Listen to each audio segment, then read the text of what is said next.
podcast is brought to you exclusively by the Rad Rob Radio Network.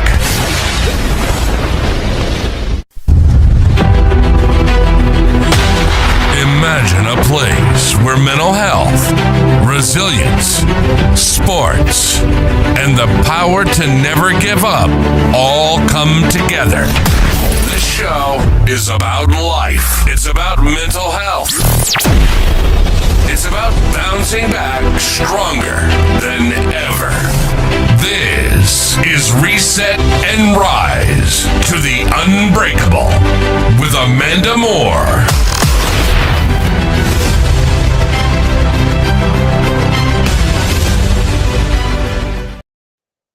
Hey guys, welcome back to Reset and Rise to the Unbreakable with Amanda Moore. I'm super excited for tonight's guest. He is a very good friend of mine. Been wanting to have him on the show for quite a bit. Have had him on my other show, Straight Up 5. But before we bring him in, I have an intro for Amanda. I should get a drum roll sound effect. I should work on that. Get ready, because when she grabs the mic, excuses get nervous. She's got the heart, the grit, and just enough sass to keep it interesting. Here's the host of your show, the one and only Amanda Moore. Amanda! I'm dying. That's really good. Yeah, I like it. Voice. So. I like it a lot. That's great. Thank you. I appreciate it. Somewhat blushing. I didn't need blush on, I guess. I love it. What's going on? Not much, so back east, they're getting all the snow. Yes, they are. It has been raining here in Idaho since like 2 a.m. this morning, and it has not given up. So wow. For anybody that knows what I do for a living, I work in the retail industry, but I have a big box truck that I drive. It's 14 feet, and I'm in and out of it, getting loads put together, rolling in my cart or on a pallet into a store. There's only one store I drive into a dock for, but I was like a drowned cat all day today. And I wasn't in a store long enough I would get just dried off just enough. And then I would get wet again. It's terrible. So I was like, good thing I decided not to do my hair before work today. Cold rain. There's nothing worse than that. But I was thankful, because I'm like, if it was snow, I don't know what would be worse, driving in the snow and the yuck and the ick of the snow, or getting wet and dealing with being wet with rain all day. It's just a weird thing. Like rain just makes you feel really icky and wet and nasty. And being wet. At least if it snows, it kind of melts off in the car and you get warm. But in the truck, my tennis shoes are still wet. I'd rather deal with the snow all day than be cold and rainy. But other than that, nothing. I mean, nothing's really new. It's just been work. Worked part-time this weekend and relaxed, but I felt more tired yesterday after a weekend of relaxation / a part-time job for 3 to 4 hours in the morning than I did if I would have been busy.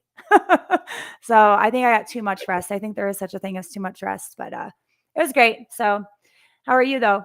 Good? Doing well. Still applying for jobs. I haven't had much luck lately. I've had a few interviews here and there, but the job market's weird right now. There's a lot of jobs out there, but I don't know who they're taking because it's not me. And I don't know. It's hard to figure out. I guess you would think having 20 years experience in an industry would be worth something nowadays, but I don't know if it's age discrimination or discriminating against me because of my size or what. Like, I don't know. There's got to be a reason other than, I'm perfectly qualified for, even overqualified for some of the jobs I've applied for. So I can't tell you what's going on, but I'm still here. I'm down. Yeah. But I'm not out. I just got to keep plugging away. God's got a plan, and I got to figure out what it is. And it's not up to me. It's in His time. So I'm trying to stay as positive as I can about it, but it's hard. Yeah, I bet. I couldn't imagine. And then you have people that I know that are working for companies that have a lot of dead weight, that they don't want to get rid of them because they're afraid that they won't be able to replace them with another warm body that will at least do the bare minimum, but I'm like, some of these people aren't even doing the bare minimum. They're still keeping their jobs. So whatever. Yeah, that It drives me insane. But anyway, episode 32. Can you believe we're 32 weeks in this thing? 32 episodes. It's crazy. And after last week's episode, we gained a few more subscribers. So we did.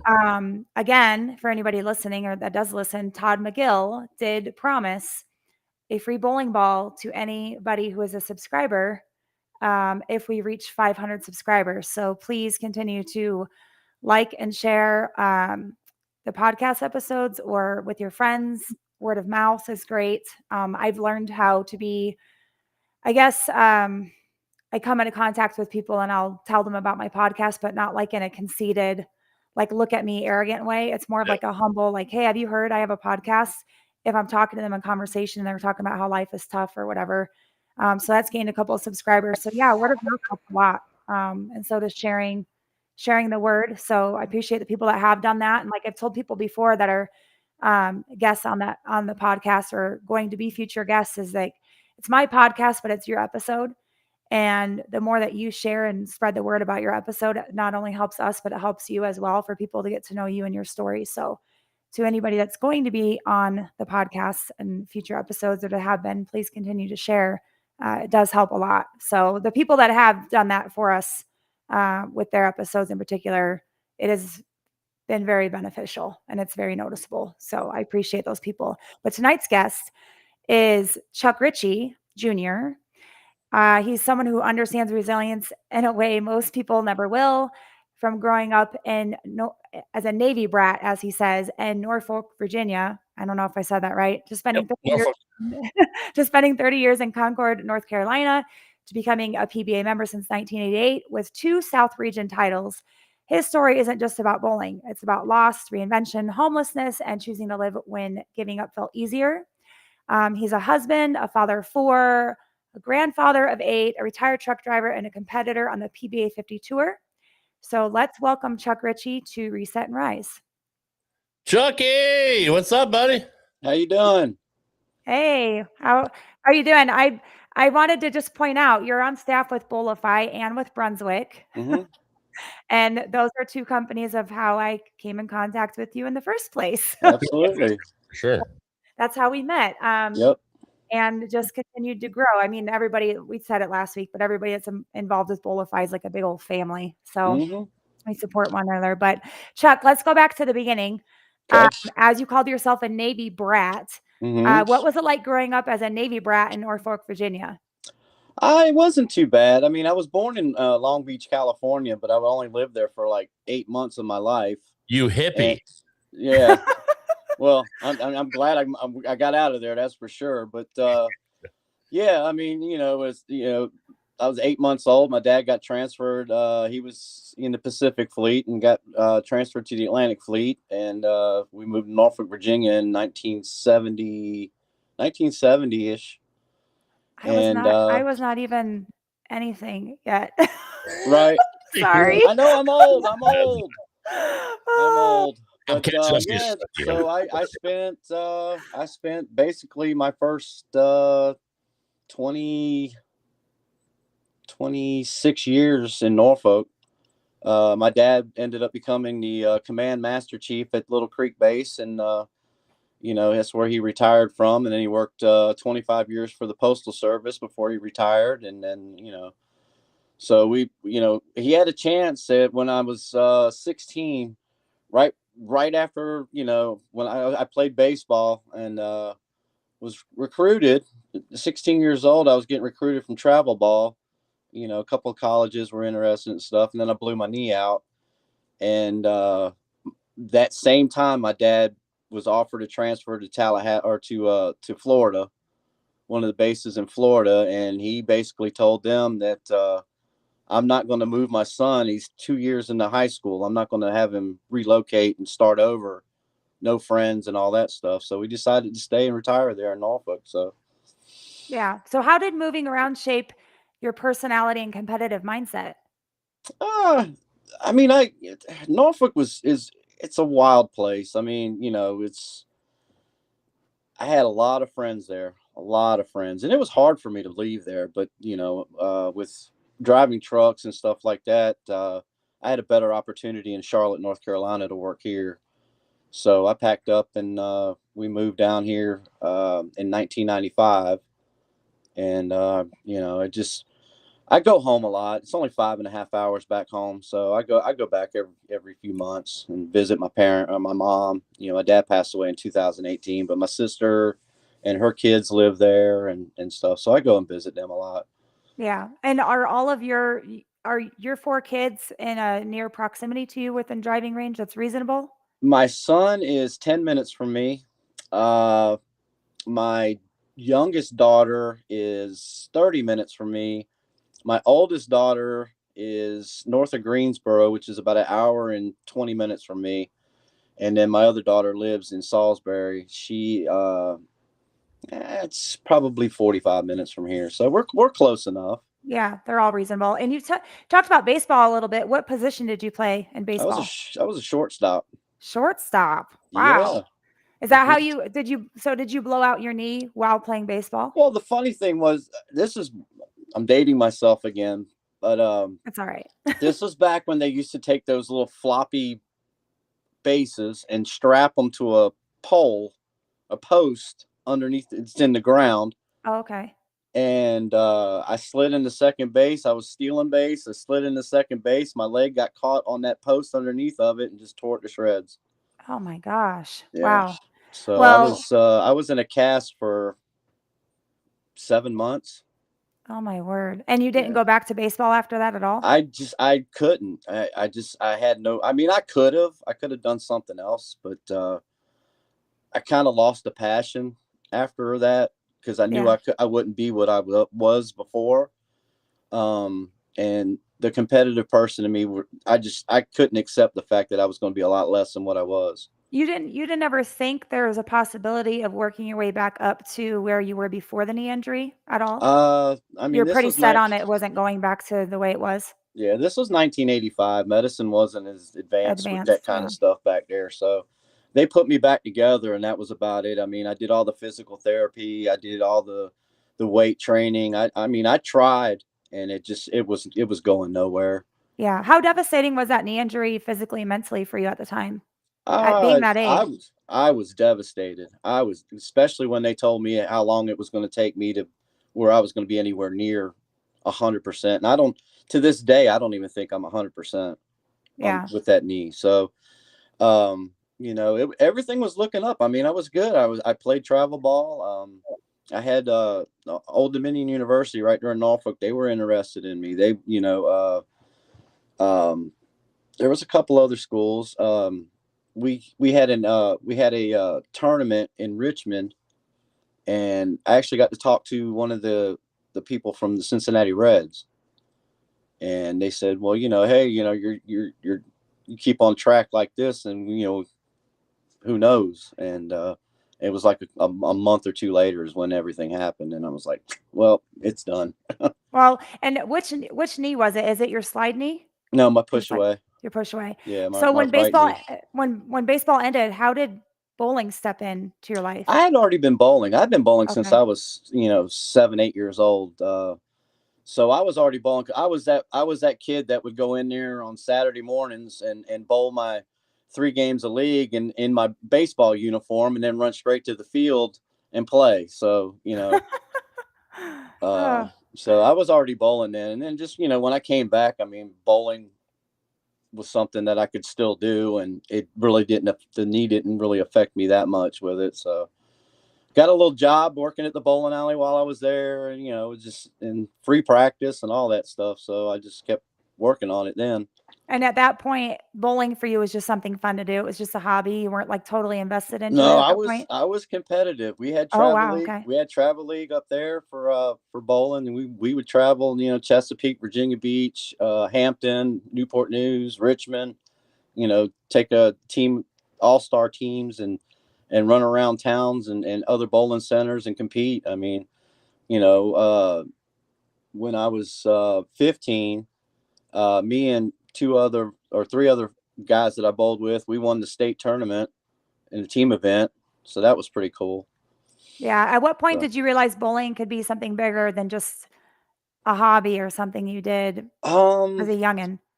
Probably my first. I got talked into bowling a Mid-Atlantic scratch bowling tournament, because at the time I was averaging like 185 or something like that. And we went up to, I want to say it was Delaware. We went up to Delaware, and I bowled, and I finished third.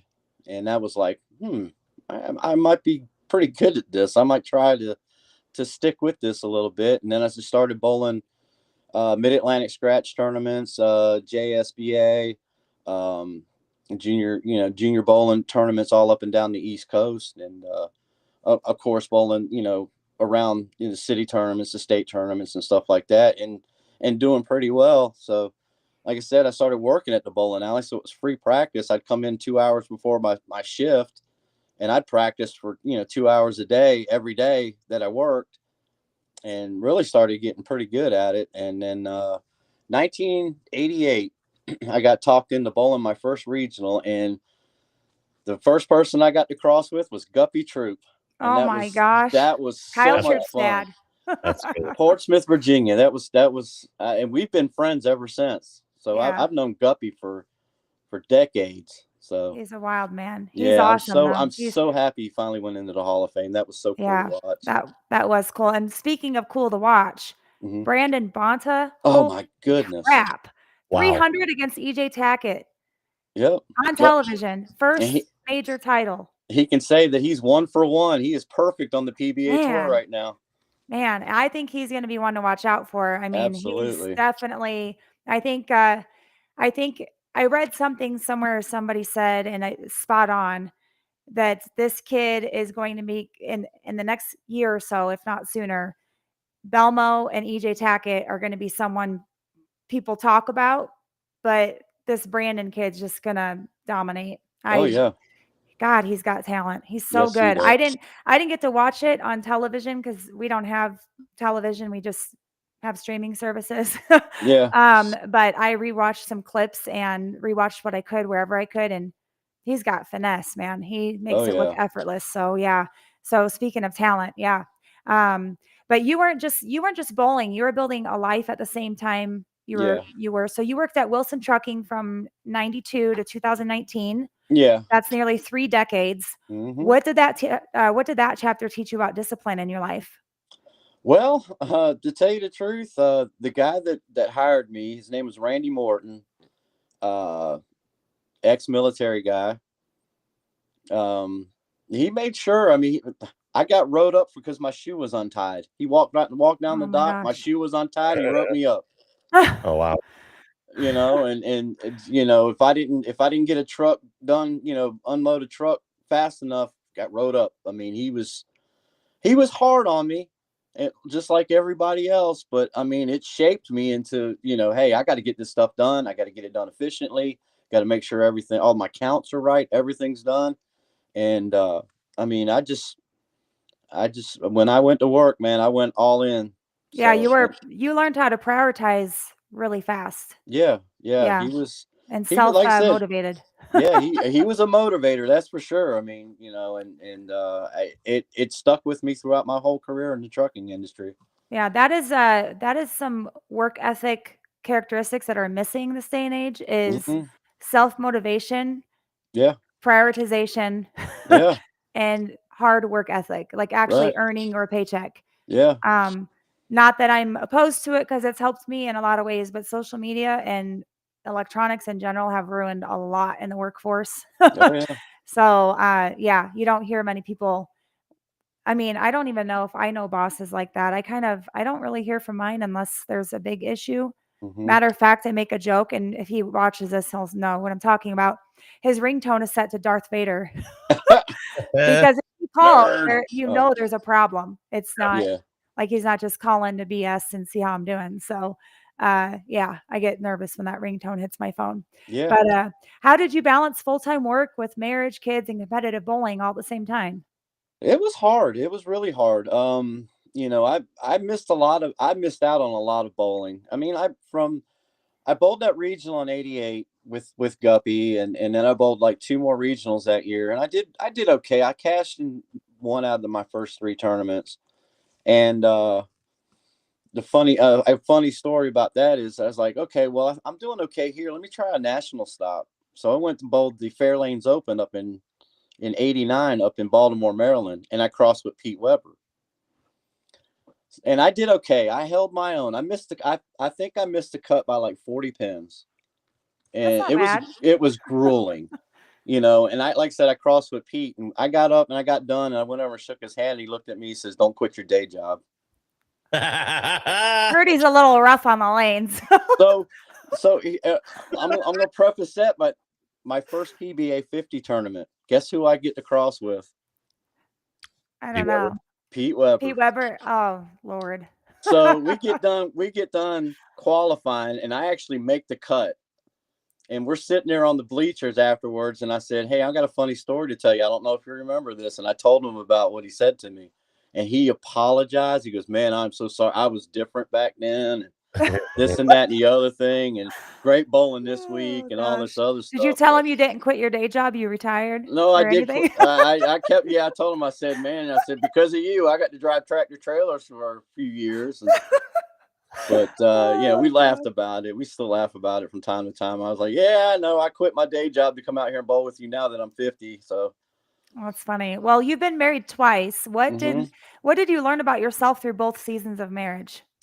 I think what I did, and I think my first marriage, it was good for a while. Kids and all that stuff, had a great time with it, but I worked a lot. I mean, I was working 10, 12, 15 hours a day, just trying to make ends meet, and pay the bills and get all that stuff done. And I think in the long run, that's what actually, took its toll on the marriage, because I was gone. I Monday morning, I get up and go to work, and I'm home probably 6, 7 hours, the whole week. I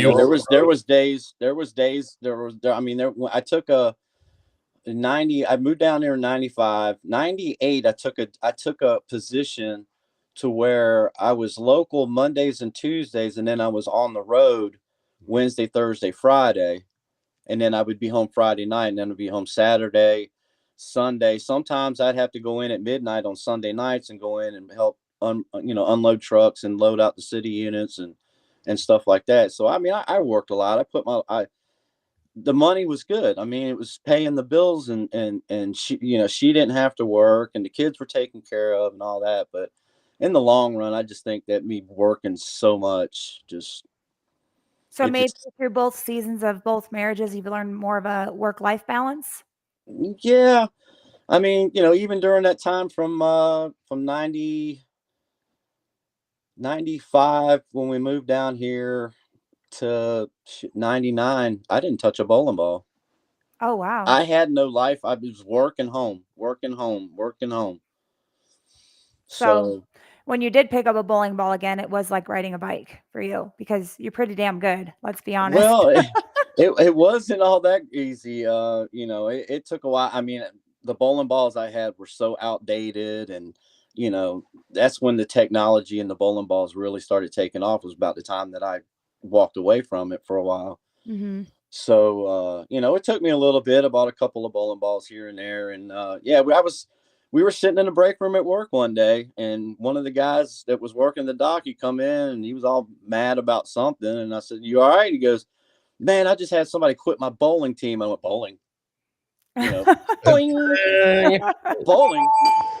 He's like, the bowling boner. Somebody quit my bowling team, and we're in like second place, and this and that and the other. I was like, "Well," I said,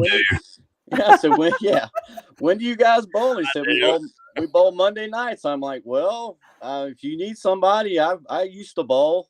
So that's awesome. It took me a couple of weeks, but I came in there. I did all right. They were kind of shocked that, hey, this guy, I'd never seen him bowl before, and he come in and did all right. Yeah. So, and that lit the fire back in me. I started bowling 2 nights a week. I was bowling Mondays and Tuesdays.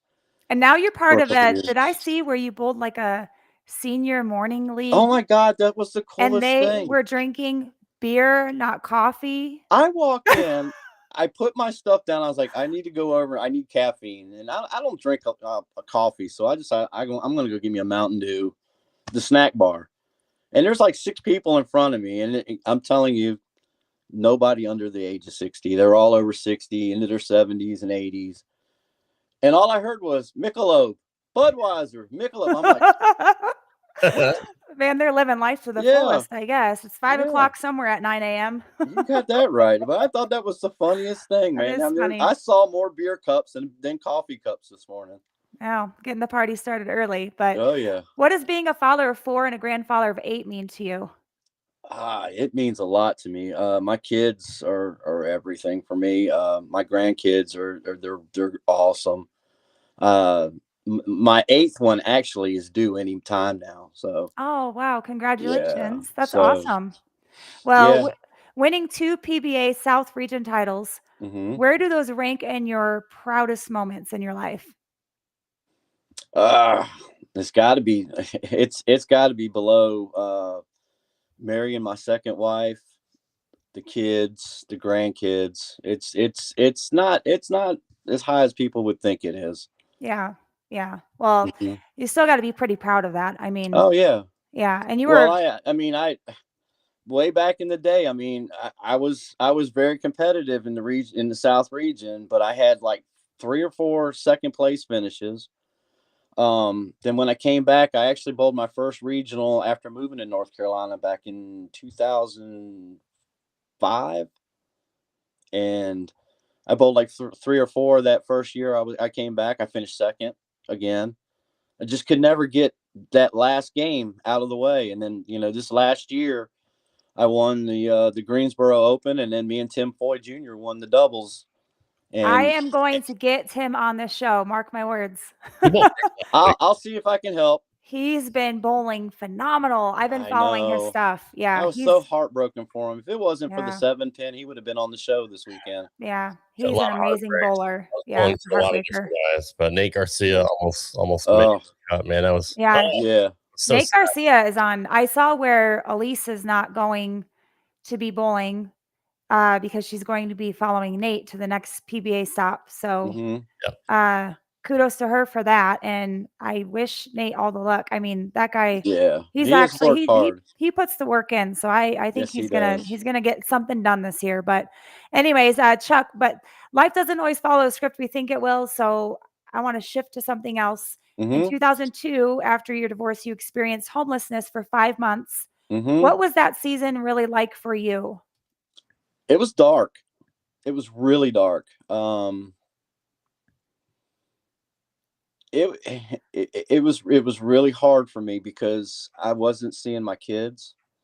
I clock in at 7 o'clock in the morning. I clock out at 7 o'clock at night. I'd walk out into the parking lot, climb into the front. I had a pickup truck. It was a 78 Chevy pickup truck with a bench seat. And I just climbed in there, lay down and go to sleep. Yeah. I did that homelessness. It was maybe more like 3 or 4 weeks. Because at the terminal that I worked at, we had a basement, was called the driver's room, and the over the road drivers would go down there. When they got into town, they ran out of hours. They had like 5 rooms and a shower down there to stay at. I ended up living down there for about 4.5 months. But you didn't consider that basement a home? So no. Essentially, you were homeless. I mean, Yeah. I only say that because when I read your bio, I didn't realize that part about you. But a lot of people don't realize that when I first moved to Idaho, I was homeless for 6 months. Wow. And when you Yeah. say homeless, like if you don't have a home that's 4 walls, that's warm, and you can walk into and you feel relaxed at the end of the day, and Yeah. that's your safety net and that's your home that you're Yeah. making payments towards, then you really don't have a home. So if you're living out of a car or someone else's house or a basement like you were, or in a truck or whatever, you're still deemed homeless. Right. Right. It's just that it's the parameters of like It how wasn't. homeless at that point. How homeless are you? Yeah. It wasn't my place. I mean, Yeah. I had the terminal manager at the time that was there. He was nice enough. He said, hey, stay as long as you need to get up back on your feet and stuff like that. But I mean, we had drivers coming in 2, 3, 4 o'clock in the morning, making noise, banging doors and stuff like that. So I mean, it was never It was never, only on the weekends. I was the only person in that whole building. And if the weekends I had my kids, what I would do is I would go get a hotel room and get my kids and bring them there. That way, there's a TV for them to watch, and then I'd take them out and, go get some pizza or something like that, or walk around the mall or something like that, but, it was hard. It was really hard, especially the first couple of weeks, just clocking out, walking straight to my truck, going up to McDonald's, getting something to eat, parking back in the parking lot and sleeping until the alarm went off to go to work. Yeah. Well, what was the hardest part? The physical struggle or the Just emotional being by isolation? myself, Yeah. just being alone. There was people coming and going when I was staying there at the terminal, but I didn't know half of them. And then, it was just like, I was alone. Yeah. Well, you've shared with us that you had suicidal thoughts during that time. I did. What kept you here for the My people that kids. listen? Okay. My kids. Yeah. I couldn't do that to my kids. I just and my parents and and stuff like that. But I mean, I sat in the dark, I owned a 9mm pistol. I had it sitting on my lap a couple of times, and then I just put it away after, just saying, look, I can't do this. I can't do it. Yeah. It was just, yeah, the hardest parts were the weekends I didn't have my kids, and I was just sitting in the basement of that trucking company, all by myself. We had a TV that had 3 channels, and half the time 2 of them didn't work, and there was nothing for me to do because I didn't have any money. I had to start building my bank account back up so I can afford to get somewhere.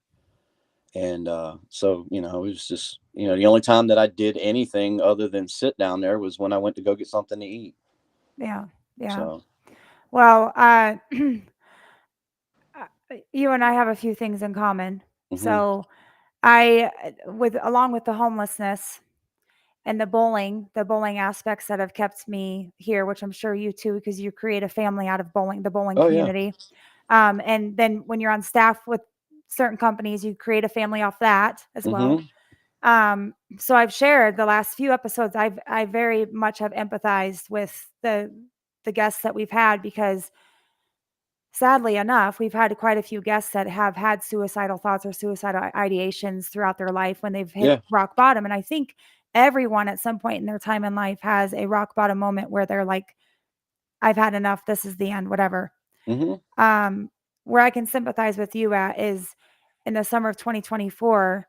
I almost did the same thing, but I didn't have a pistol. I had a canyon wall that's hundreds of feet to the bottom. Yeah. And the one thing that kept me here was like you, when I was my son.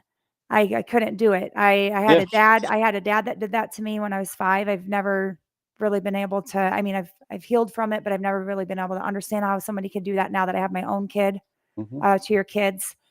And at the same time, then lost my sister to suicide in 2019. And that put a whole new perspective on life for me. Right. So I'm a huge advocate of suicide awareness, as you know. But a lot of times the sad part is that we get to a place where we do feel really alone.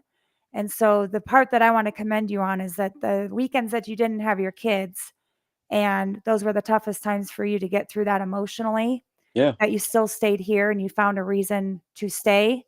And I think on those weekends, even when you didn't have your kids, there had to been something greater telling you that that was not your answer. So 1, I'm glad you're still here. And 2, I commend you for having the strength and resiliency to keep fighting for your own life, even when times were really tough, because sometimes we don't know what our future is going to entail or the turns we're going to take and what's going to happen.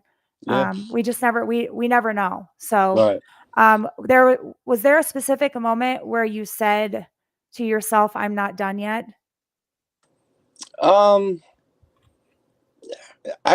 can't really pinpoint a time. I mean, like I said, going back then, it was like I'd have my kids for 2 days, and then I'd go 12 days without seeing them. I'd talk to them on the phone from time to time, but not seeing them and stuff like that. And that's when, those 12 days were the hardest ones. The 2 days with the kids were the easy days.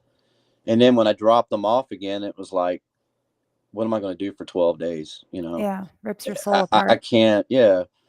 You know, and that's when the really dark thoughts and moments and stuff came, was those 12 days in between seeing my kids. Mm-hmm. Yeah. How did bowling play a role in your healing? Did it play a role? I'm assuming it did. It helped a little bit, you know, because it gave me something to do, something to take my mind off of work, of everything else that was going on. And you know, it helped a little bit.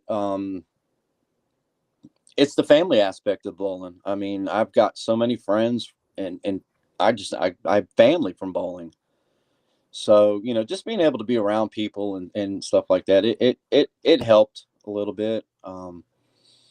But it's hard to say if it wasn't for the people I knew from bowling and stuff like that, you know, if that would have helped, or if I didn't have that family, what could have happened. Yeah. So, Well, and yet you didn't just survive, you rebuilt your life yeah. after this homelessness and everything that happened.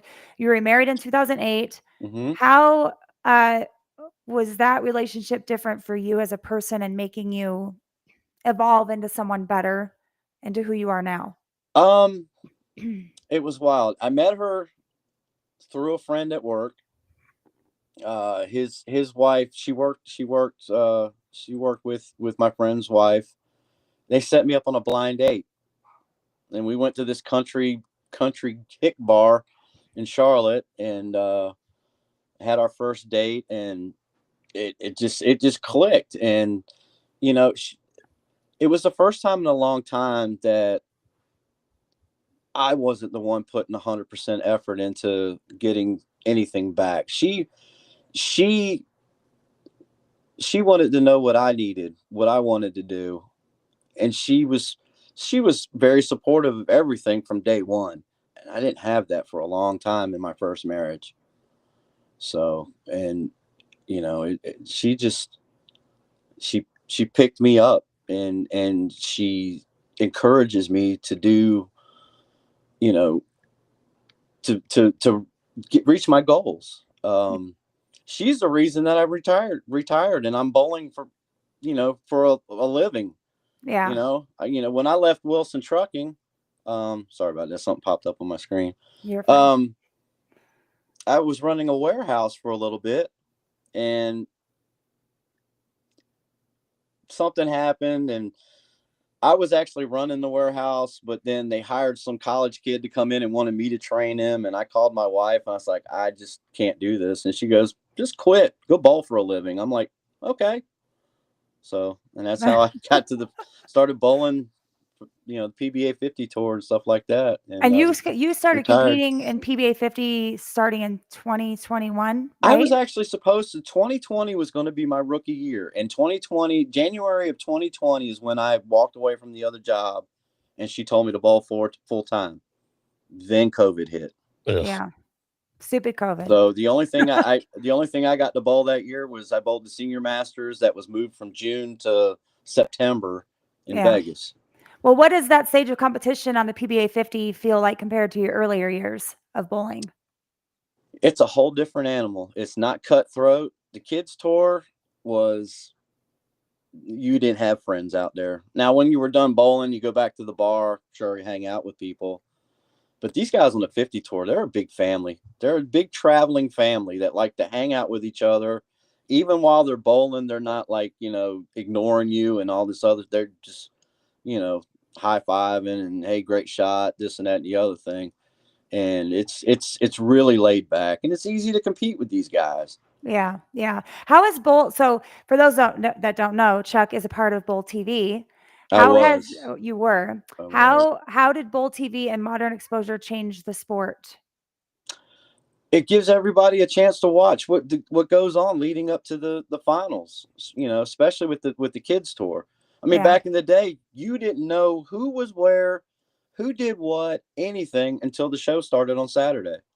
Now you got a chance to watch these guys throw every shot of the tournament, and that's great. I love it. It's great for the sport. Yeah. And I love BowlTV. When I love the ability to watch like PWBA stuff that's not Mhm. anywhere near my home. I can't just drive to a center and watch it because PWBA stuff doesn't happen on the West Coast. Right. I think I brought it up before, but when women on the East Coast are like, we need to have some on the West Coast, and I'm like, they consider the West Coast the Midwest, like Iowa, Ohio, Missouri. I'm like, Yeah. West Coast is like California, Washington, Oregon, Idaho. We don't have any really out here. So, oh, Pete Dohan is here. Yeah, Oh, that's my travel buddy last yeah, year. he's awesome. I I love hate watching that I'm his not stuff bowling the too. full schedule this year. I hate, because we had a blast last year traveling the country together. Yeah. Well, what drives you now? Legacy, competition, proving something, or something else? Um, I just want to prove that I can still compete out there. Yeah. I mean, I have expectations. I would love to win a national title, but I know what goes into winning something like that. If it ever happened, would be a miracle I think you on can do my it. part. I think you can do it. I mean, who knows? I mean, Rob, do you think he can course. do it? Of course. You got I've always believed in Chuck. yeah. Yeah. I mean, and you're on staff with Brunswick. Like, Eh, I mean, I'm a little biased. right. I only own I tried out one storm ball and 2 motives after I was done with Brunswick, and I can tell you I'm a Brunswick fan Yeah. / Hammer fan for life. Mm-hmm. I don't know if it when I threw the Storm Identity, I got that ball from Custom Thumbs Pro Shop in New York. And that's who's done all my stuff for forever. And then I have a guy out of Burley, Idaho, that does it out of Snake River Bowl.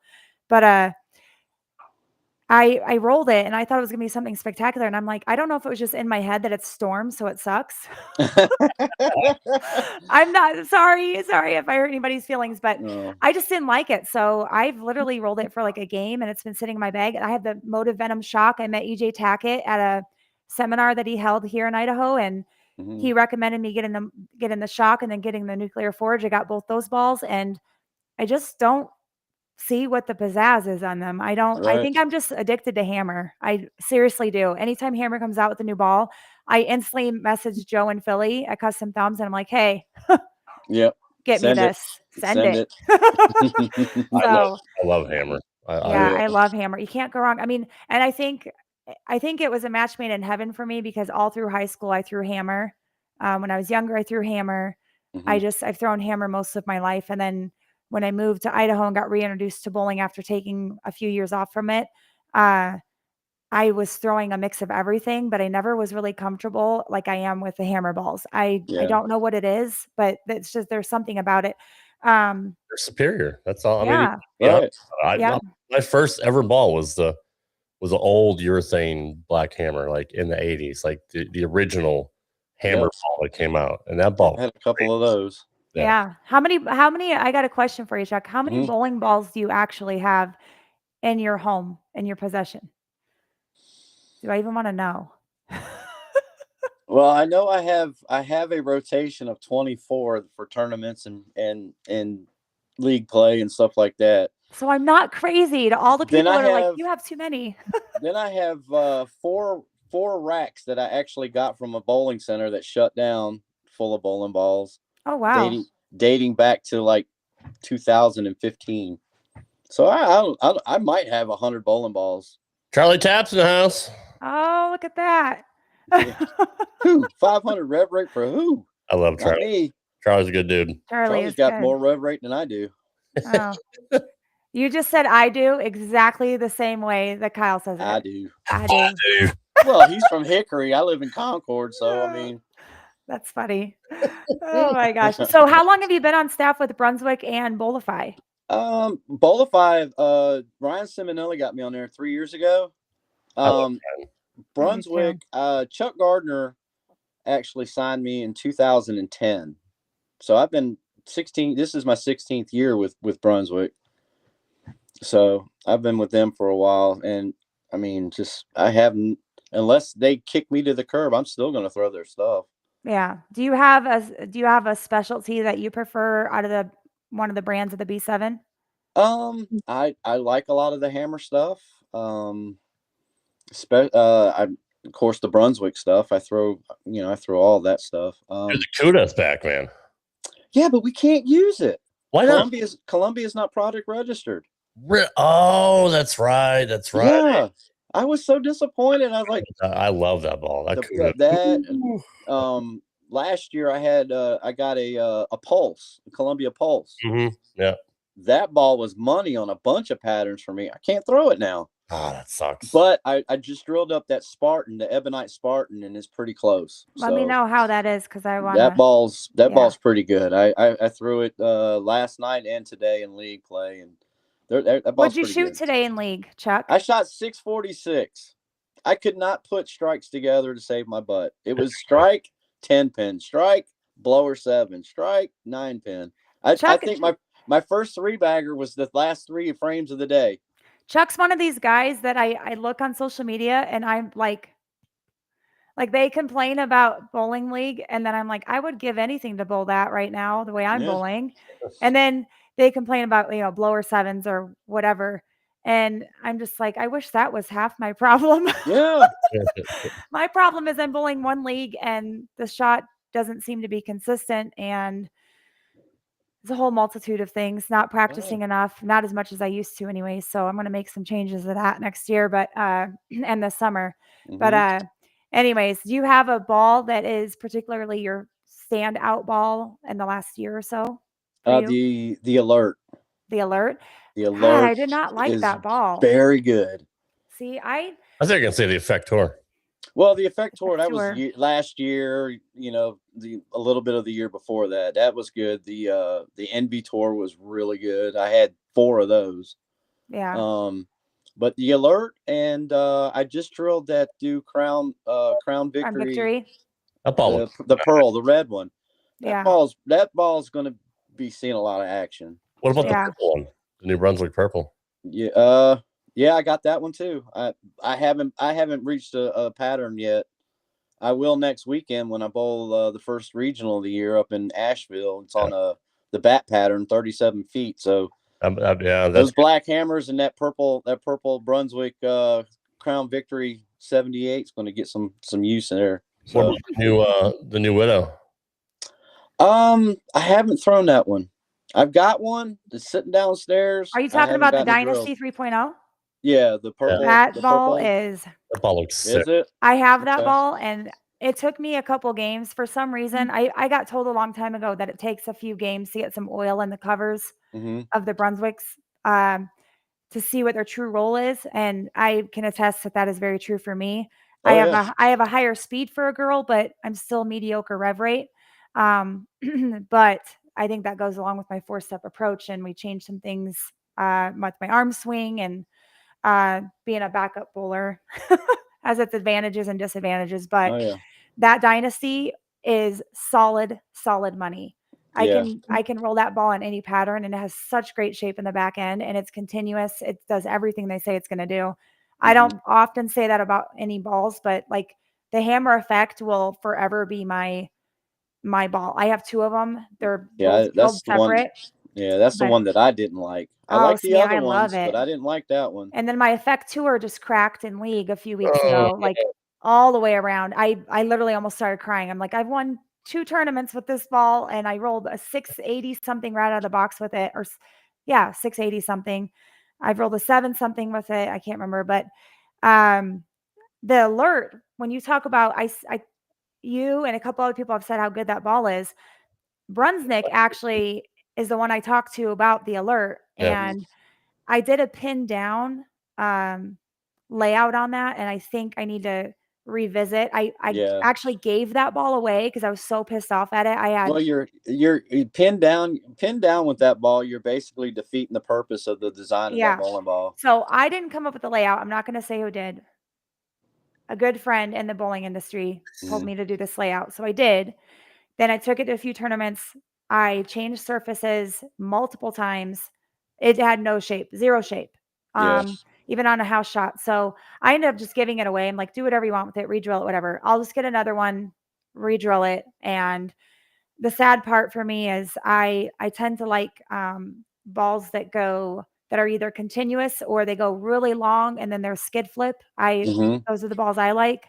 But I just really like my pearls. I don't know. Yeah. I don't know what that is, but I want to get that Zero Mercy, the solid and the pearl, just to Yeah. see what That's they do. solid. That solid is way too strong for me. I tried. I threw Yeah, one but at the according to whoever, Charlie, you have like 500 rev rate. no, I don't. Not even close. Well, you make it look you make any ball going down the lane look really, really well. I really actually wish you would do more bowling ball reviews or post more of you throwing shots, because what I particularly like is used to see when I did reels, I first started doing them, it was all strike shots. I just wanted to Yeah. show I could strike. And then there was a few I got hose like stone 7 pins or pocket 710. So I wanted to show exactly what the ball does when you change lane play. And I found more people like when they see that you're messing up or that the ball's not reacting the way that everyone expects it to, is just it strikes all the time. So I started actually taking the shots that were not so great and posting those, and those were gathering more attention with the bowling balls. Really? So yeah, so I just Okay. yeah, I think I really want to see you do more bowling ball reviews and reels and just be yourself and let the ball do whatever, and Yeah. have some good commentary in the background with you, because you're kind of a jokester and you love to make jokes Yeah. a time or See, that's two. why I hate that I live so far away from Dohan, because he puts out those videos, and we actually did a couple of videos when I flew to Tampa before we drove out to the Masters last year. We did a couple of videos, and it was fun. Yeah. I don't have anybody up here to do videos with. I don't either. I'm in the Yeah. same So frequency yeah, as you. maybe I need to just start posting my 510s or my 5-7 shots or Lower my sevens. lower sevens and my 710s, and so Yeah, that would be great. I'll start posting those to get more views. Well, Mike Seabrook, hi Mike, by the way, he's Mhm. a friend of mine on Facebook. What he has a question: would a low flare layout be beneficial for a low speed rev player with the maximum effect? That is a great freaking ball, by the way. I don't know about low flare, because you still want the ball to be continuous, and if it's not, it depends. It depends on the roll, actually, because some people roll it to where it skids, it flips, and then it rolls out. So you got to mess with the layouts and stuff to get stuff to do more down lane. If somebody's more up the back of the ball, you got to work with numbers there. And so I come around the ball, so I can take a bowling ball that kind of like flattens out on the back ends, and I can actually tweak it and flip it a little bit harder, and it'll snap a little bit more and be a little bit more continuous down lane. So you have to see how you roll it, Mike. Is like take some videos of yeah, approach and how you throw the ball. It'd probably be a better way for us to give you an idea of what your layout should be. Because without knowing how you throw it, it's kind of hard to tell. Yeah. I mean, if he's a high speed, high rev rate kind of guy, I mean, low flare is not a bad thing. Yeah, the only low flare ball that I've really loved, and it had the name in it, was the Scorpion low flare. Yeah. I loved that ball. It was a good ball for me, but yeah, I agree with you. A lot of times I see a lot of people will post questions and they don't understand that unless you see how someone's approach is, how they come out of the ball, their speed, what their layout should be or shouldn't be on a ball, or what ball benefits them. Because some people benefit more off ASIMs than sims. Like me, I love big ASIMs. It's Yeah. just, it depends. So like I used to go in and think, when I would watch all these videos, I would think that just because it rolls one way for you, it would roll the same way for me or look the same for me down lane that it does for you. And that's not necessarily true. Like you said, the alert's really good for you. For me, it sucked. And it may have only sucked because of the layout, or just may not be a good match for me. Right. So yeah, like you said, you didn't like the hammer effects, and I freaking love that ball. Yeah. So yeah. But I like the other ones. I like the special effect, the Effector. I have all the effects. Those were good. Yeah. Except for the Effector now, because it cracked. I never did throw the maximum effect. Oh, it's a good ball. I haven't even I've not touched surface on it. I haven't done anything. And that ball is just as strong for me as my Dynasty is. Right. It's really good. So, but anyways, if you don't mind sharing, what happened with BowlTV? Because I don't know that I even know that story. I think it was a big misunderstanding. I had made a post. I mean, they told us we had meetings and stuff like that. Look, be careful on social media, this, that, and the other thing. And I made a post one day right before the season started, a couple years ago, and I made a post that, because there was a few of the guys that were actually bowling every PTQ, trying to get in there, trying to make a living out on the tour. And some wires got crossed here and there, and a few guys got locked out of a bunch of PTQs because they didn't get signed up in time. So I made a post on Facebook one day. It said, hey PBA, maybe next time you come around, why don't you get the guys that were like top 60 or top 75 or whatever, give them a chance to sign up before you open up all the registration for, Joe House Bowler. Mm-hmm. Somebody trying to check something off their bucket list or whatever. And I guess it was just misinterpreted wrong on my part, their part. I don't know.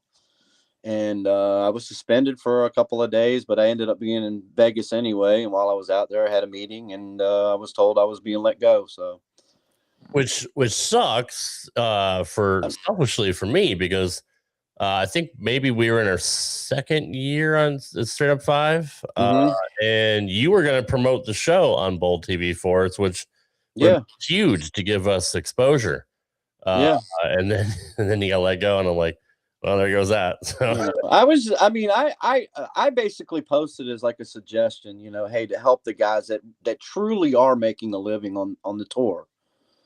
And they just took it that I was bashing the PBA, I guess. And they thought, we had just signed a contract with the PBA for 2 years, and thinking that maybe something like that was going to upset the apple cart, and, with the contract and all that. And I mean, I get it. If they took it the wrong way, they took it the wrong way. Or if I didn't word it the right way, I didn't, but it is what it is. But at the same time, like, misinterpretation happens so much, just not on social media alone, but also like in text messages. People interpret things or view them from their own perspective. And sometimes you need to allow the other person to express what they were actually trying to say. Even in the face-to-face meeting I had, I told them, I was like, this was my intent. This is what the intention was, not what you think it is. One, I'm standing up for the guys that were broadcasting on BowlTV. I'm standing up for these guys. And, and two, it just was a suggestion. It wasn't like, hey, take it or leave it. It wasn't like that. It was just, I was just trying to stand up for the bowler and try to see if there was a way that it would improve, the PBA with these guys that truly want to make a living out there, you know? Yeah. Do you think maybe it had something to do with like fear of change or constructive criticism? Some people are not open to that very well. Right. Well, it was funny because a couple of months later, they actually implemented that. So I feel a little vindicated in it, but it is what it is. The fact that they just signed it. I miss the guys. I miss doing it. It was the best year of my life that when I was out there, the travel, hanging out with the world's greatest bowlers, and honestly, the world's greatest commentators, Mike Flanagan, Craig Elliott, Dave Lamont. Those guys are amazing. I miss being with them. Tom Hess, hanging out with him, Chase and Brian. I mean, that was one of the best years of my life, bowling wise. I got the bowl, and I got to talk about it. Yeah. Have you tried to go back? Have you? I've asked a couple of times. I don't think it's ever going to happen. Yeah. I'm still friends with all of them. Right. Yeah. So, but well, sorry to bring up the sore subject. I didn't know. It's not a sore subject. I mean, I didn't know that whole story. I kind of did it to myself. So it is what it is, But at the end of the day, I don't necessarily think you can say you did it to yourself. I think it was, perception is a huge thing in our world. So if people aren't open to listening to someone else's perspective and being open-minded and they stay closed-minded into what they believe is right or real in their world, Yeah. then things can't evolve and change without people like you that bring things to the forefront that maybe need Right. implemented. So the fact that they took it after a while and implemented it says something to your, I mean, to your Yeah. credit. But yeah, like Michael said, their loss. Yeah. Seriously. So you're a stand-up guy. But on a lighter note, Mhm. at the end of every show, we play rapid fire Okay. questions. I'm So ready. you have to tell me your answer as soon as it comes to mind. You can't think too hard on it, or I'm Okay. gonna hit that next button. All right. So, favorite bowling center you've ever competed in? Jack 60. Okay, one ball you'll never get rid of. My spare ball. Your spare ball. That's a good one. What is your? I love that answer because I always tell everybody you need a spare ball. You're Yeah. not a bowler unless you have a spare ball. And EJ Tackett told me told me that himself. He said you Mhm. need a spare ball.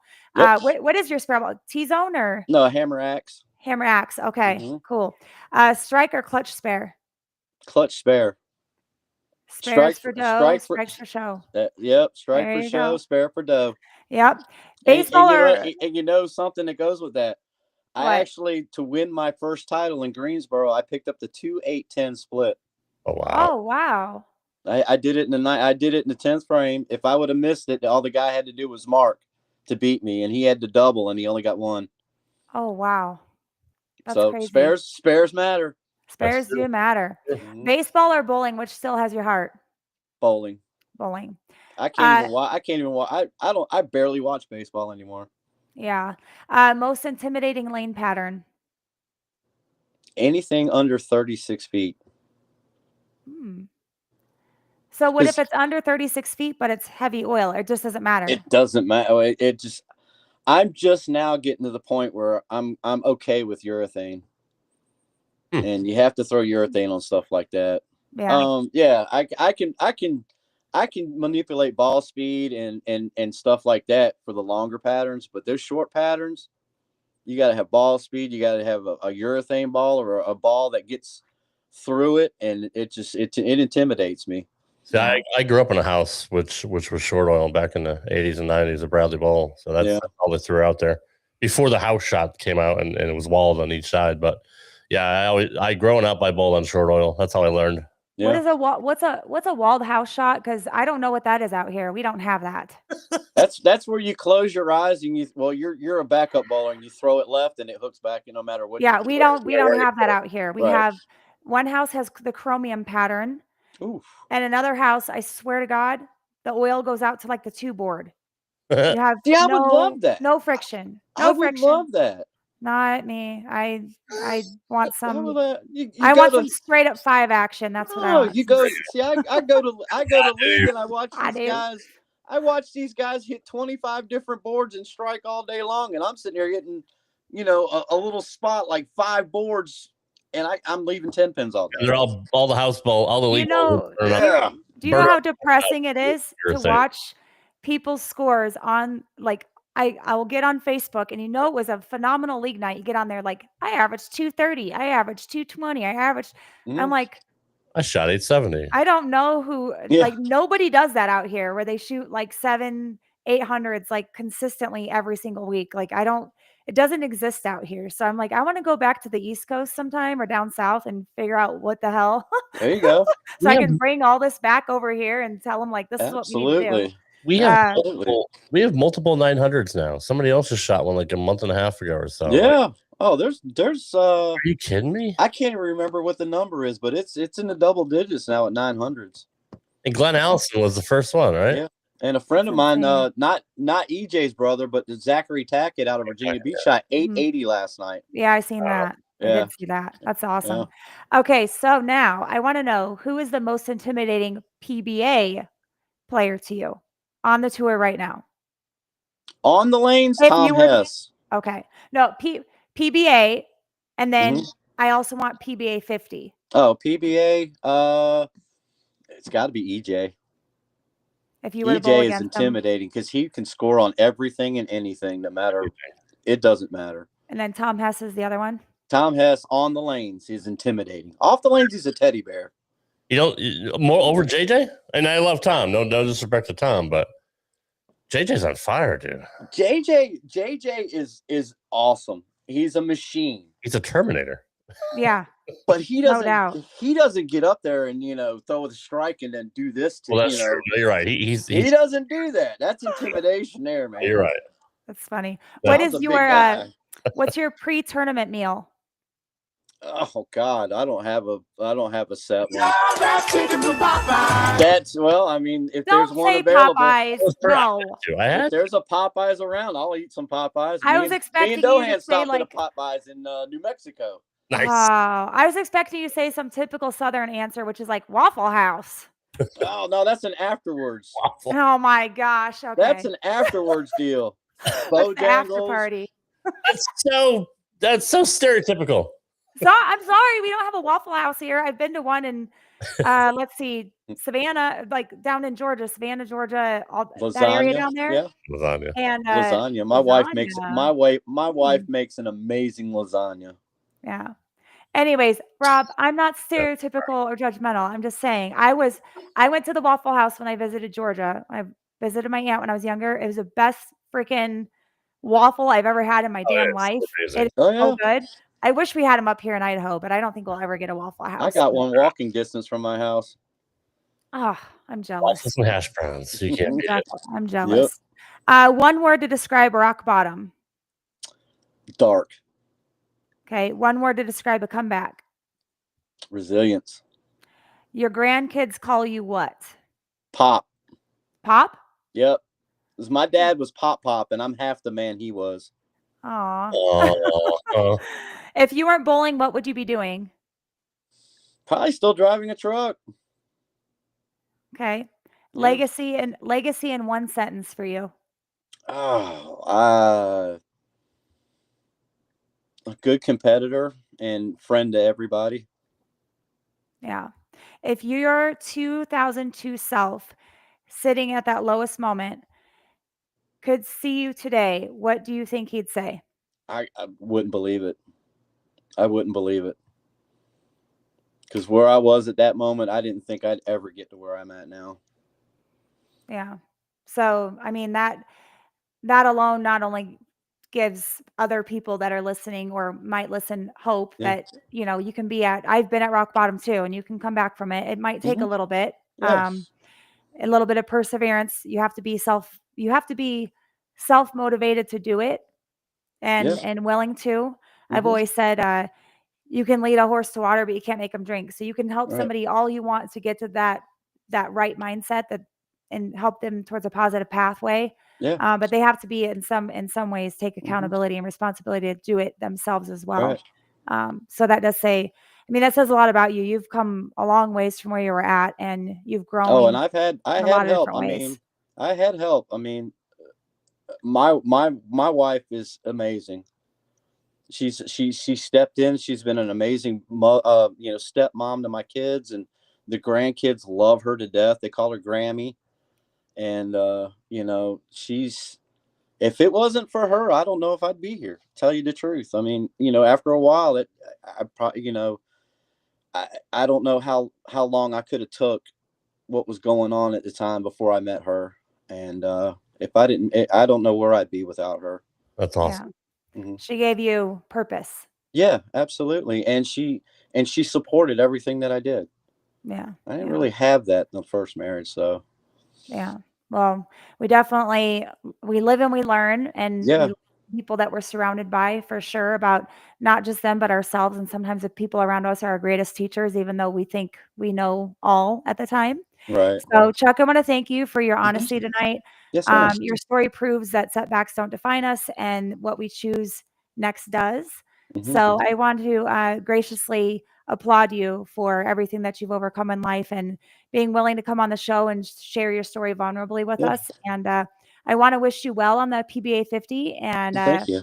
And I can't wait to see what you do. I think you do have something in the works to win another title. I hope so. I'm only bowling a small schedule this year. I'm going to bowl the Florida stop, the 2 Virginia stops. We're actually bowling in Akron, Ohio, home of the Riviera Lanes. I've never bowled there. I've been there, never bowled there. So I'm gonna bowl that one, and then the Tournament of Champions in West Virginia. Go to the I'm not going west this year at all.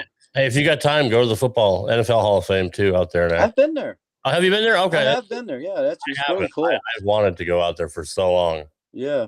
Is it worth the trip? Yeah, I think so. By the way, I have a question for you. Sure. NASCAR, are you a Kyle Busch fan? Is that right? I sure am. Oh, God bless it. I've learned to love I was an Earnhardt fan, a Junior fan, and now I'm a Kyle Busch fan. I'm a Chase Elliott fan. I like Chase Elliott. I do like Chase Elliott. Yeah, I used to be a hardcore NASCAR watcher, but I just, like, I'm so busy. I can't keep up. I couldn't even keep up with my own baseball team this year, the Mariners. So, yeah, appreciate it, Jack. Oh, thank you, Jack. But yeah, I think I saw something that you were promoting some Kyle Busch material. Oh yeah, when he wins, it's a good day when he wins. Yeah, he's not grumpy. No, he's grown up a lot. Like he has changed a lot. Yeah, I didn't like him when he first came out. I didn't either. I really didn't. He grew on me. I don't know, maybe 10 years ago. He started to grow on me a lot. And and then when his son was born and started racing and all that stuff, and seeing the videos of them together, it's just it's awesome to watch. It's fun to watch. He was extremely arrogant when he first came out. And then yes, like you said, he had a son, and then I think kids change us and so many different ways. I think I've always said kids are our best teachers in life. We always think we're teaching them about life, but they're essentially teaching us. Yep. And for the people that don't have kids, they don't understand it. They just don't. They don't understand what kids do to you. It changes you as a person. But anyways, Chuck, I do really appreciate you coming on the show. Thanks for having me. And being here with us. And I can't wait to see what you do. And I wish you well. And stay in touch, and we'll chat some more eventually. Hopefully you'll be a winner next time we have you on the show again. That would be cool. All right. We'll talk to you later. Thank you, guys. All right, buddy. All right, man. All right, bye. I love that guy like a brother. He's such a good guy. He's helped me out tremendously when it comes to Straight Up 5, and he's always been a supporter, which I can't thank him enough for that. Obviously, you and I received his thumb tape without having to guess his score, so we're on the special list. We're on the special list. I feel special. And I made a joke because I thought I put his signed thumb tape in my special spot next to my nightstand. It's not there. So I'm like, okay, I think actually I put it in my bowling bag somewhere as like a good luck charm. And I told Chuck before the show started, I said, I think I missed the cut in the last tournament because I didn't remember where my thumb tape was from him. But it's okay. I appreciate him sending me the signed thumb tape anyways. I'm always going to be a huge fan of Chuck. But next week, we're joined by Travis Wookie Wilson. He's an Army veteran, Green Beret, after 21 years serving, retired for Special Forces Command Airborne, and founder of Alpha Elite Performance and AEP Outdoors out of Colorado. But he lives in Texas, I believe. You won't want to miss this one. He has an incredible story. His bio is amazing. He's come back he was in a almost near fatal free fall accident, and he came back from that and retired and went to entrepreneurism and started this company, and he's doing really well for himself. He's very conservative, and he is all about his American people. So I can't wait to have him on the show next week as well. We've got some really great guests coming up. So I'm thoroughly excited. And I know I've always talked about us having a private Facebook group page, but I went ahead and started a public podcast page on Facebook. So if you want to go ahead and give that a like and a follow, you can find us at Reset and Rise to Unbreakable with Amanda Moore via Facebook on that public setting as well. And we're also on TikTok, Facebook, Instagram, YouTube, obviously. This episode will be available for restream directly after the show's done airing. And then everything audio-wise will be available this coming Thursday, unless they've changed something. Since then, I'm not sure. But we are available on most all audio podcast platforms as well. So again, make sure that you hit the subscribe button on our YouTube channel. I've now set a goal to 300 subscribers by April. April will be 7 months we've been doing this. And again, within 1 year, I'd like to get to 500. And if we hit that goal, the 1 year mark in August, Todd McGill with Bolifi will be donating a bowling ball to one of our subscribers. So, and he stuck to his word, so he's going to do it. Speaking But of, if I can real quick, just make an announcement. I'm going to have him on my show tomorrow. Yep. Straight up 5. And I'm super excited for that. And I'm going to break special news here tonight of my guest next week, which I haven't announced anywhere else, and I want to do it here. Pete Weber. Get out. Oh, that's awesome. Special time. We usually go live on Wednesdays, but he's very busy during the week. So next Thursday, 8 p.m. Eastern, straight up 5 here on YouTube. Hall of Fame PDW, Pete Weber will be on the show. So that's breaking news. You owe me, because how many guests have you gotten off of me? It's true. You owe me a Pete Weber podcast episode sometime this summer. We're booked right now until middle of May. I will make that happen. Yeah. I would love to get, even if we have to pre-record and we just don't do his episode live, I would love to get him on the show. Yeah. I have some PBA guys in the works, getting them on the show.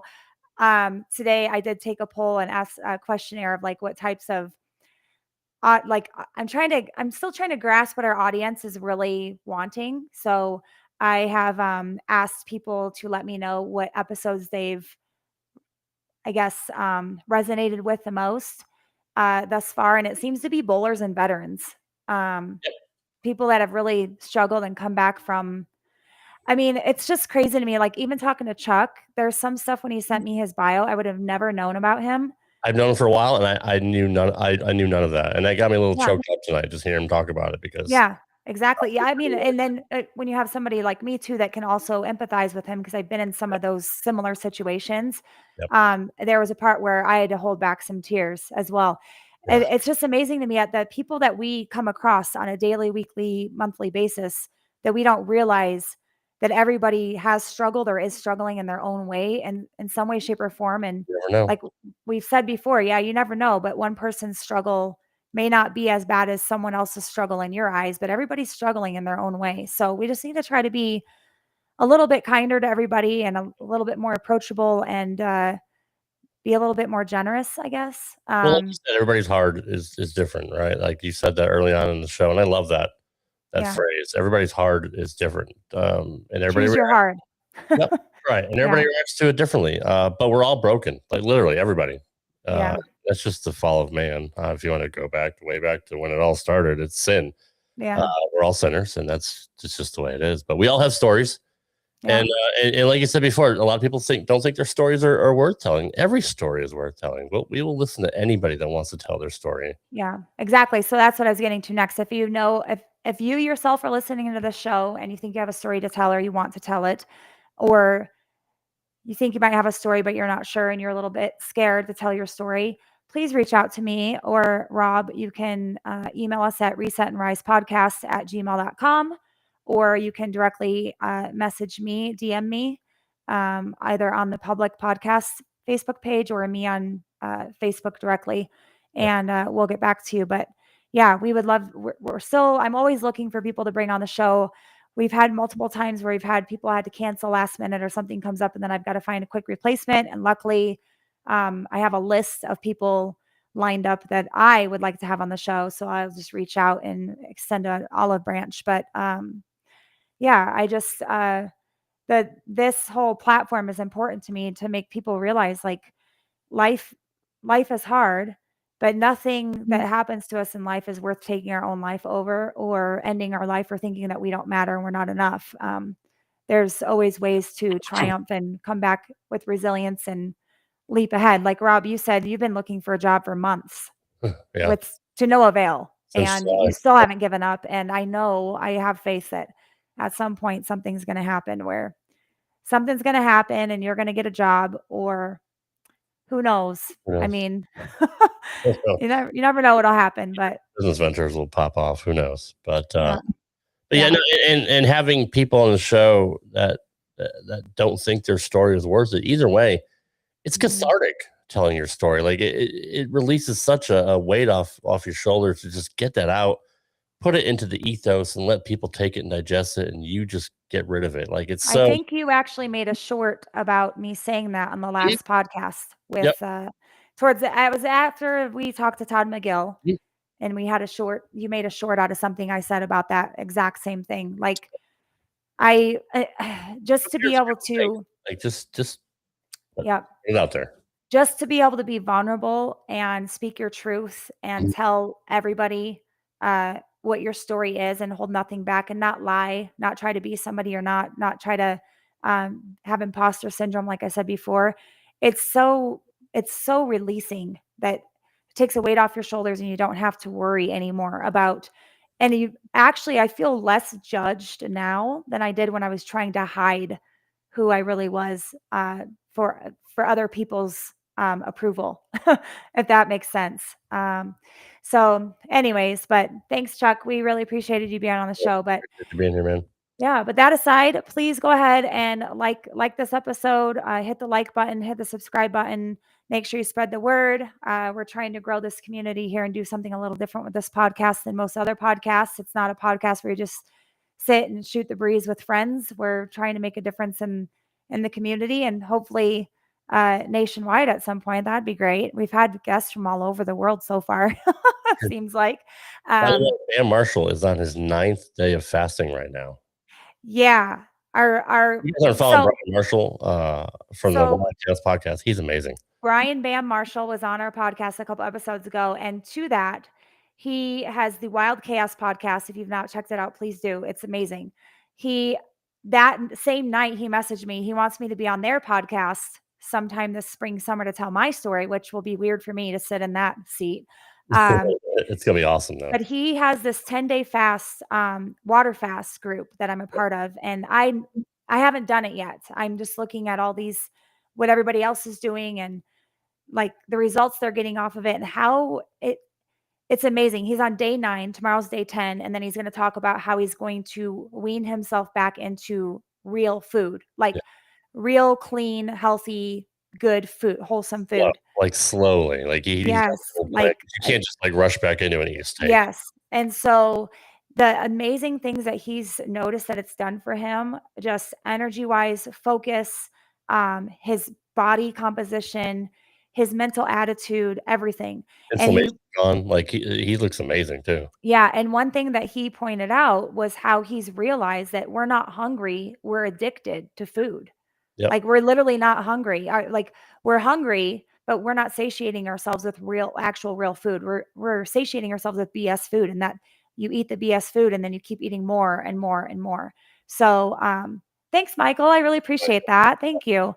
But yeah, if you please check out the Wild Chaos podcast, because on there you'll find out what he's doing with this on top of everything else he does with that podcast. But he's a stand-up guy. I'll tell you that. I don't think I could do 10 days. I could maybe do 3. And I'm trying to figure out if I do 3, I'll hold myself accountable. And I already told Bam this. I'll hold myself accountable by posting about it. Let me know starting weight, ending weight. Yeah, let me know if you do, because I told him I was going to do a 3-day as well. But I'm trying to find out a good day, because the tough part is my job is so physical. Right. I'm scared that I will overexert myself and make myself sick. So I've got to plan it on a time where I have a few days off, like starting maybe like on a Friday where it's a slower day for me, and do it Friday, Saturday, Sunday. Yeah. I could probably do that, but it's got to be on a weekend too, where I don't have I have a bowling tournament this Sunday. I have a bowling tournament next weekend. So it's just got to be at a better time. I don't know, but I'll let you know. I was going to do it this past Monday, but I was Googling, like, is it okay as a type 2 diabetic to fast? And it said, it's not recommended, because I don't want my sugar to go down too far. Yeah. And get too low, especially if I'm only drinking water. So you would benefit. Research.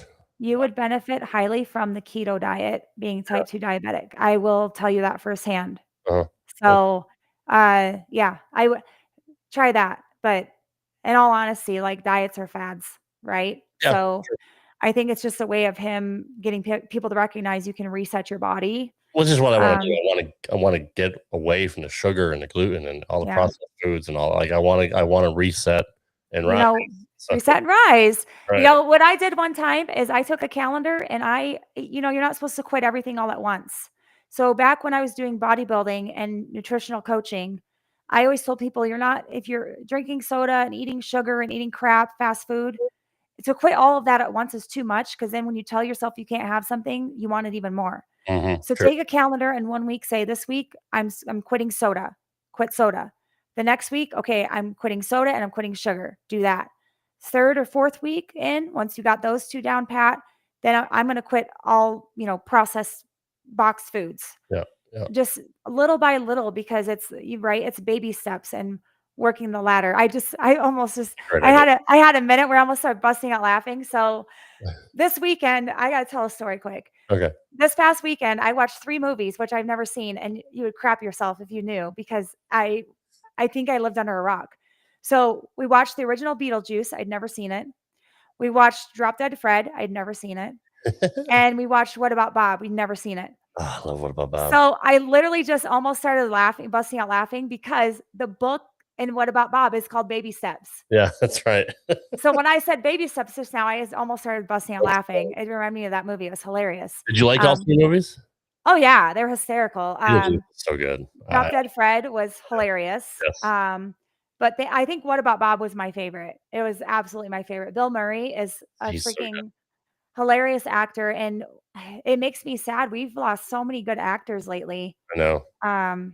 It's insane. Like all these older actors that were like the iconic actors of the 80s and 90s, 70s, 80s, 90s are really aging and getting up there. And it makes me incredibly sad, because they're just, no offense to the actors and actresses upcoming right now, but actors and actresses are going to be a thing of the past with AI here pretty soon.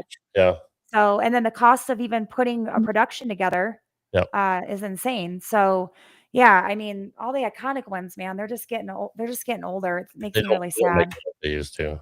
Yeah, they don't make movies like they used to. That's for sure. So anyways, but thanks again to Chuck for coming on. We'll see you guys next week on, what do I always say? I say the same crappy time. Same crappy time, but the same great place. We will see you all next Tuesday. Thank you for tuning in. I really appreciate it. This episode is going to be available for restream directly wrapping up here. Thanks for tuning in again. I really do appreciate all of you guys, and for all the comments during the live show. We appreciate that as well. And thanks again, Rob, for all that you do. And we'll see you all again next week. All right. Take care, guys. Good night.